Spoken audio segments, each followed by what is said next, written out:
Қайырлы күн, құрметті қазақ елі. Мен есімім Князева Виолетта Алексей қызымын. Қазіргі таңда жасым 27-де. Әйелдерге арналған жаттығу залында бапкер болып жұмыс жасаймын. Неше түрлі қызық оқиғалар болған, мысалы базарға барған кезде ағатай аны өлшеп беріңізші деген кезде, или жеңілдік жасап беріңізші, қазақпыз ғой деп айтамын. Сосын жеңілдік жасап береді, күледі бәрі. Қазақша білгені ол жақсы өмірде күшті көмектеседі. Мысалы бізге мен жұмысында андай клиенттер келеді, қазақша сөйлейтін. Мысалы бізде бәр тренерлер, бапкерлер орысша сөйлейді. Клиенттермен маған жеңіл жұмыс істеуге болады, өйткені мен қазақша білемін. Кішкентай кезінен кішкене толық болдым, сол арықтағым келеді деп боксқа бардым негізі бірінші рет.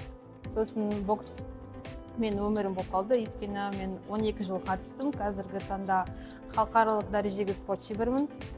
Боксқа қатысып жүрген кезде біз шетелге көп жарыстарға баратынбыз. Бірінші орын алған кезде біздің көп туымызды желбіретіп, әнұранымызды естіп, мына жерде кеудемде андай күшті бір мақтаныш сезім болды. Соны сөзбен жеткізе алмаймын. Спортшылар мені түсінеді. Менің ойымша, Қазақстанда тұрған әрбір азамат өзінің патриоттық сезімді тек сөзбен емес, іспен көрсету керек. Ол нағыз патриот. Мен және ауылында тұрғанмын.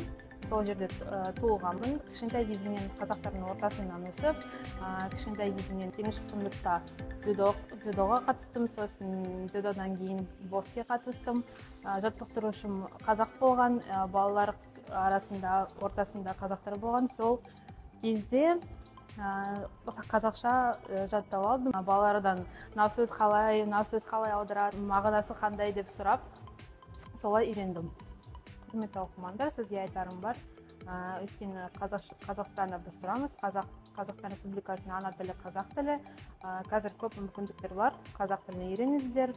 Курстар бар, онлайн сабақтар бар. И тағы бір айтарым, спортпен айналысыңыздар, дұрыс тамақтаныңыздар.